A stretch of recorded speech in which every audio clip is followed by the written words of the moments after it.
Avant la donation, on peut parler du présent d'usage. Donc c'est un cadeau qu'on peut faire à ses enfants, ses petits-enfants lors d'une occasion, un Noël, un anniversaire, un diplôme.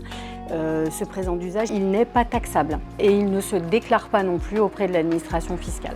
Il doit être d'une somme modeste mais proportionnée à l'état de fortune de la personne qui donne. C'est-à-dire en fonction des moyens de chacun, on donnera plus ou moins. Il n'y a pas de montant de maximum défini, c'est vraiment proportionné à ce que chacun peut donner.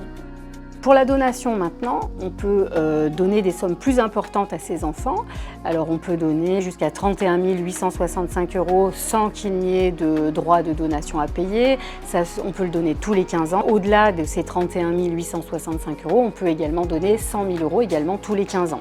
Pour donner ces sommes-là, on a une obligation déclarative, c'est-à-dire qu'auprès du centre des impôts, dans le mois qui suit le transfert de l'argent, la donation en tant que telle, eh bien, il faut faire une déclaration. Cette donation, elle peut soit être déclarée sur un formulaire fiscal, un CERFA, ou alors on peut la faire par un acte notarié. Le CERFA est en effet gratuit. L'acte notarié, quant à lui, présente un vrai plus. C'est vrai qu'il a un coût. Par exemple, pour une donation de 10 000 €, on aura 300 € à peu près de frais. Pour une donation de 50 000 €, on aura à peu près 600 € de frais.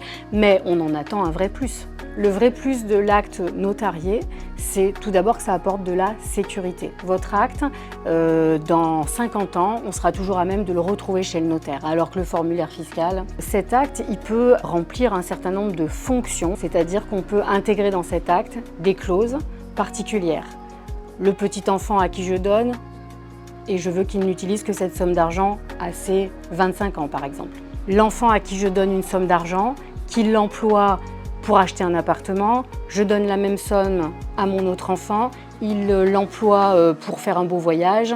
Celui qui a acheté l'appartement aura à rapporter à la succession la somme reçue plus la prise de valeur de l'appartement, ce qui est assez injuste pour lui. On veut que la somme d'argent qui a été donnée soit rapportable à la succession du donateur, mais seulement pour sa valeur au jour de la donation et non pas pour la valeur au jour de la donation, plus l'augmentation de valeur qu'il aurait pu avoir dans le temps. Donc toutes ces clauses-là, elles sont envisageables dans une donation notariée, ce qui n'est pas possible avec un formulaire fiscal. Donc cet acte-là, il apporte de la sérénité à la famille et il apporte aussi de la sécurité juridique dans le temps.